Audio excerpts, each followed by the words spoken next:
Nasat students quaked in terror as the human professor described the horrific ingenuity of mankind's war tactics, causing many to flee the lecture hall and one to vomit on the floor. Professor Brian Simmons stood at the front of the classroom, his hands trembling slightly as he gripped the podium. The Nasat homeworld's twin suns glinted off the chrome walls through the floor-to-ceiling windows, but Brian felt only a chill as he looked out over the tiered rows packed with aliens. Row after row of almond eyes blinked back at him, some wide with fascination, others narrowed in suspicion. The 28-year-old gulped. It was his first time giving this lecture, his first time as the only human on planet Zephyria, and he had been given the unenviable task of teaching the galaxy's most peaceful race about humanity's violent history of warfare. Earth needed Nasat technology to rebuild after the Centauri conflict, but the Nasat had grown wary of mankind's militaristic ways. Brian's job was to contextualize that bloody past and prove that humans could be trusted allies. He had to succeed. He had to make the Nasat see that humans had changed. The alternative, shattered diplomacy, trade embargoes, a return to war, was unthinkable. The fate of Earth rested on this one nervous professor's shoulders. Brian clicked to the first slide and the words, "A History of Human Warfare," splashed across the screen in bold red font. He heard the audience inhale sharply. "Good morning," he began, voice wavering almost imperceptibly. "I'm Professor Simmons, and this is Intro to Earth's Military Past. Yes, our history is complicated, but I'm here to walk you through it, to show you how far we've come, and to prove that our days of conquest are behind us." He met the gaze of a bright pink Nasat in the front row. Her violet eyes sparkled with intensity, curiosity tinged with fear. Brian straightened up and clicked to the next slide, revealing a gruesome photo from a 20th century world war. A ruined city, rubble and smoke and fire. "It won't be an easy journey," he said gravely, "but it's a necessary one. If we want to understand each other and ourselves, if we want to be allies and friends." He paused. The Nasat waited. Nobody moved, nobody breathed. "So," Brian said, "let's begin at the beginning, with the first human wars over 10,000 years ago." As Brian continued his course, he dove deeper into the complexities of human warfare. He covered the global conflicts that shaped the 20th century, the unimaginable devastation of the world wars, the ideological strife of the Cold War era, the quagmires of Vietnam and the Middle East. With each lecture, the Nasat grew more captivated, if unnerved. They watched old video reels of Nazi tanks rolling across Europe, learned about the ruthless guerrilla tactics of the Viet Cong, studied the high-tech weapons of modern combat. It was a crash course in the ingenuity and horror of human aggression. Brian didn't shy away from the darkest chapters. He knew the Nasat needed to understand what humans were truly capable of, at their worst and most destructive. Only then could they appreciate how far humanity had come. Pryler was particularly engrossed. The young Nasat spent hours poring over history books and battle maps, trying to grasp what could drive humans to such extremes against their own kind. One day he approached Brian after a grim lecture on the atomic bombings of Japan. "Professor," Pryler said, eyes haunted, "I've been researching Stalingrad for my term project. The scale of death, the utter ruin. How could humans do that to each other?" Brian sighed heavily.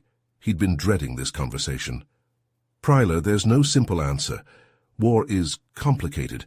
The factors that lead to such conflicts, the ways they spiral out of control. It's a web of politics, resources, ideologies, ancient feuds. Rational beings can be driven to unthinkable acts."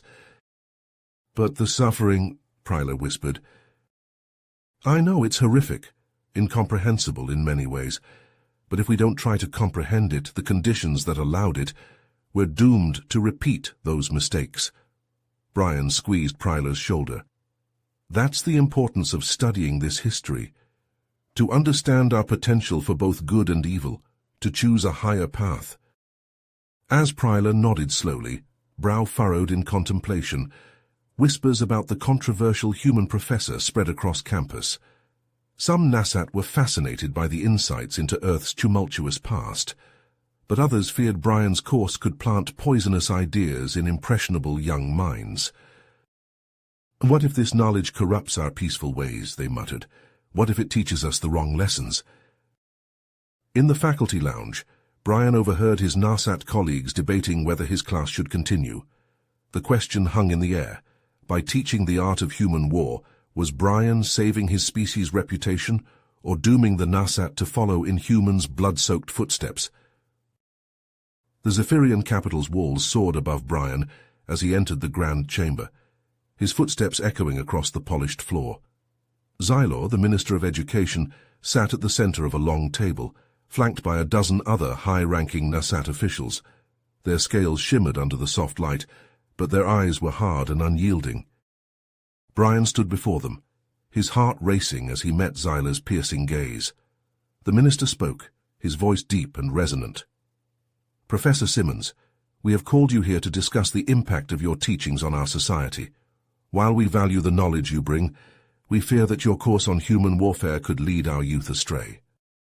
Brian took a deep breath, choosing his words carefully. "Minister Xylor, I understand your concerns, but I believe that by facing the truth of our past, we can build a better future together. Ignorance is not the answer." The officials murmured among themselves, their expressions ranging from skeptical to outright hostile. The debate intensified, with voices rising and tempers flaring. Brian stood his ground, defending his course and its importance. Suddenly a voice cut through the din. "Esteemed leaders, if I may." It was Pryler, standing tall and proud at the back of the room. Brian's heart swelled with pride as his student stepped forward. "Professor Simmons' teachings have opened our eyes to the complexities of human history," Pryler said, his voice trembling slightly but growing stronger with each word. "Through his course, we have learned the value of peace and diplomacy. We cannot turn away from the truth, no matter how painful it may be." The room fell silent as Pryler's words sank in. Brian saw a flicker of doubt in Xylor's eyes, a glimmer of hope. The minister conferred with his colleagues, their whispers urgent and intense. Finally, Xylor turned to Brian. "Professor Simmons, we have decided to allow your course to continue. However, we will be monitoring your teachings closely, and you will be required to submit regular reports to the Ministry of Education." Brian nodded, relief washing over him. "Thank you, Minister Xylor. I assure you I will continue to teach with the utmost care and sensitivity." As Brian left the capital, Pryler by his side, he felt a sense of triumph tempered by the weight of responsibility.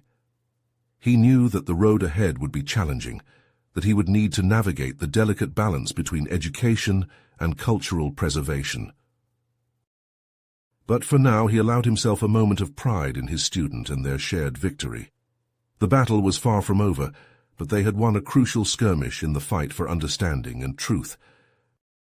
As Brian delved further into the complexities of human warfare, he couldn't help but notice the growing rift among his NASAT students.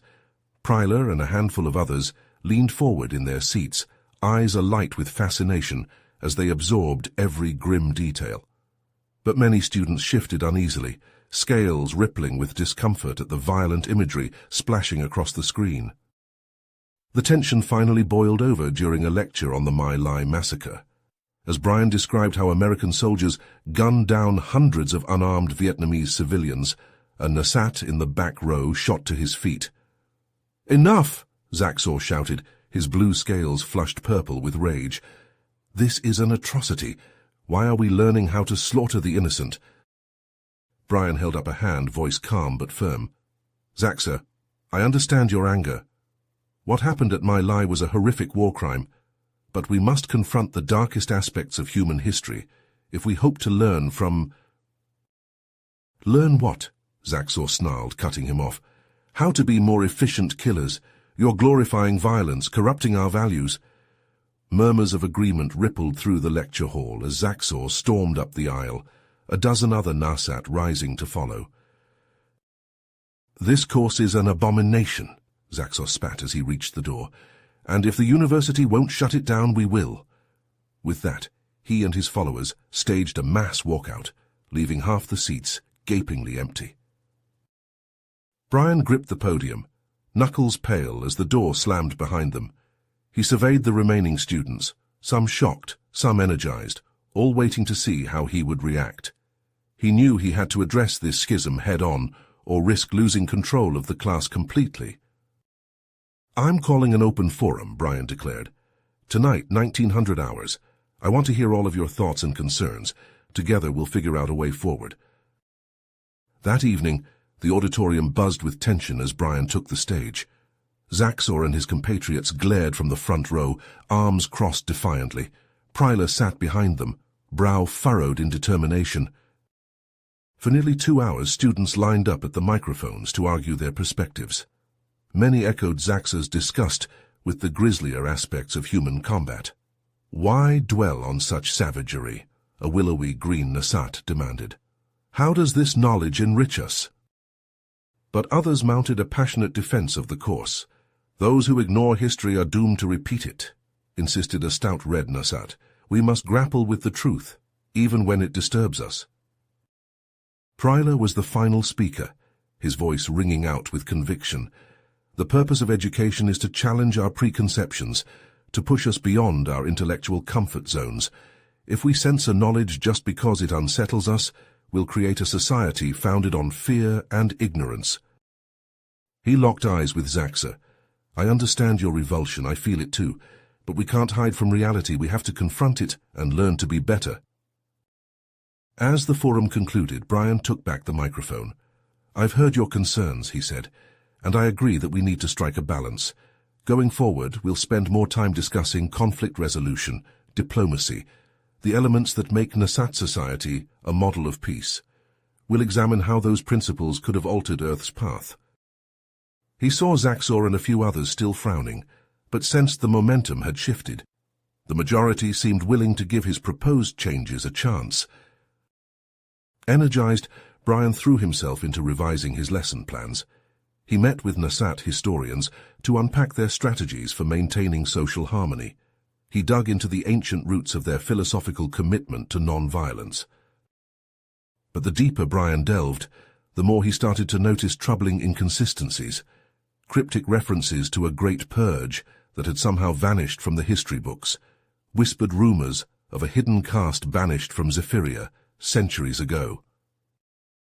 The clues were scattered and scarce, but they pointed to a disturbing possibility. Had the Nasat built their peaceful world on a foundation of secret atrocities? Was their society's serenity purchased with a blood price lost to history? As Brian stood before his class to unveil his new curriculum, he couldn't shake the sinking feeling that he was about to open a Pandora's box, that the truth he was chasing could shatter both his mission and the Nasat's cherished self-image. He took a deep breath and clicked to the first slide. There could be no turning back now. He had to see this through no matter where it led, even if the revelations that awaited him threatened to upend everything he thought he knew about his alien hosts and about the nature of peace itself. Brian hunched over the console in his cramped university office, eyes straining as he pored over the ancient Nasat texts. The glowing alien script filled the screen, each symbol a cryptic clue to a long-buried truth. He had been sifting through the archives for days, driven by a growing suspicion that the Nasat's peaceful facade concealed a darker history. And then he found it, a passage hidden deep within a crumbling digital scroll that shattered the Nasat's carefully crafted mythology. "In the cycles before the Great Awakening," the text read, "the Nasat were a scourge upon the stars. Our fleets ravaged worlds, our weapons reaped a bloody toll. None could stand against our might."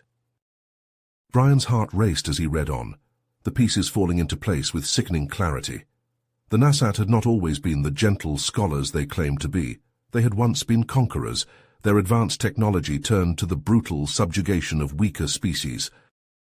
The turning point, it seemed, had come when they encountered the enigmatic quarry. This alien race, possessed of unrivaled scientific prowess, had brought the Nasat to their knees. Faced with annihilation, the Nasat had sued for peace, agreeing to renounce their warmongering ways in exchange for the quarry's protection and guidance. Over the centuries, the truth of this bargain had faded into legend, then myth. The Nasat rewrote their history, casting themselves as inherently peaceful beings, their violent past nothing more than a half-remembered nightmare. But the evidence was undeniable, and it called into question everything Brian thought he knew about his alien hosts. He scrolled through image after image of ancient Nasat warships, their hulls bristling with devastating weaponry. Battle scenes played out in horrific detail, Nasat soldiers mowing down fleeing civilians with ruthless efficiency. A particularly gruesome video showed a Nasat commander executing a line of kneeling prisoners, their pleas for mercy falling on deaf ears. Brian felt bile rising in his throat. He had come to Zephyria to teach the Nasat about human warfare, to prove that his species had evolved beyond its bloody history. But it seemed the Nasat had their own reckoning to face. He knew what he had to do. Armed with the damning evidence, Brian requested an emergency meeting with the Nasat leadership. He would confront them with the truth of their past and demand answers for their centuries of deception. The next day he found himself standing before the Nasat High Council, the weight of his discoveries heavy on his shoulders. Minister Zyler and the other officials regarded him with a mix of curiosity and trepidation, their scales gleaming under the chamber's harsh light.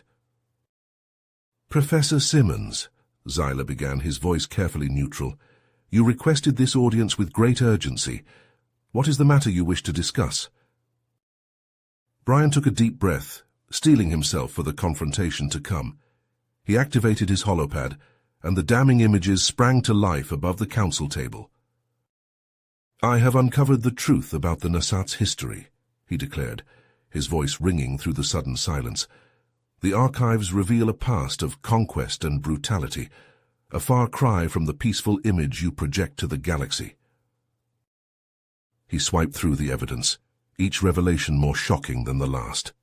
The Nasat leaders recoiled as if physically struck, their eyes wide with horror and recognition.